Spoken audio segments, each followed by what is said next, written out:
सुंदरगढ़ एक सुंदर राज्य था। यहाँ का राजा बहुत दयालु था। उसे संगीत से बहुत प्यार था। एक दिन राजा जंगल में टहल रहा था। वहां एक बुलबुल गा रही थी। उसकी आवाज बहुत मधुर थी। राजा मंत्रमुग्ध हो गया।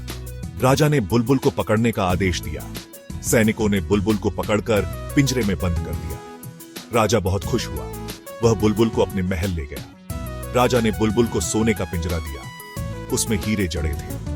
उसे स्वादिष्ट फल और मीठा पानी दिया जाता था। लेकिन बुलबुल खुश नहीं थी। बुलबुल पिंजरे में बंद रहकर उदास रहती थी। वह अपने जंगल और अपने साथियों को याद करती थी। उसकी आवाज पहले जैसी मीठी नहीं रही थी। एक दिन रानी ने बुलबुल को उदास देखा। उसने राजा से कहा, यह बुलबुल खुश नहीं है। यह तो आजादी में ही गा सकती है। राजा को अपनी गलती का एहसास हुआ। उसे समझ आया कि खुशी के लिए आजादी जरूरी है। अगले दिन राजा ने बुलबुल को आजाद कर दिया। बुलबुल खुशी से उड़ गई। वह वापस अपने जंगल और अपने साथियों के पास चली गई। राजा का दिल खाली खाली हो गया था। उसे बुलबुल की आवाज बहुत याद आती थी।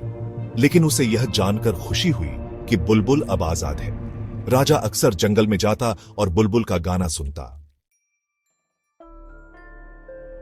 एक दिन राजा बीमार पड़ गया। उसे बहुत बुखार था। वह कुछ खा पी नहीं रहा था। डॉक्टरों ने जवाब दे दिया था। रानी बहुत चिंतित थी। उसने राजा के लिए एक मिट्टी की बुलबुल बनवाई। उसने सोचा कि शायद इससे राजा को खुशी मिले। राजा मिट्टी की बुलबुल देखकर बहुत खुश हुआ। उसे पुरानी यादें ताजा हो गईं। लेकिन एक दिन अचानक मिट्टी की बुलबुल गिरकर टूट गई। राजा फिर से उदास हो गया। उसकी तबीयत और बिगड़ गई। अचानक एक मीठी आवाज गूंजी। यह असली बुलबुल थी। बुलबुल को पता चला था कि राजा बीमार है। वह उसका हाल जानने आई थी। बुलबुल ने रात दिन गाना गाया। धीरे धीरे राजा की तबीयत ठीक होने लगी। राजा फिर से स्वस्थ हो गया। उसे समझ आया कि सच्ची खुशी आजादी में है। उसने सबक सीखा कि हमें किसी को भी कैद करके नहीं रखना चाहिए।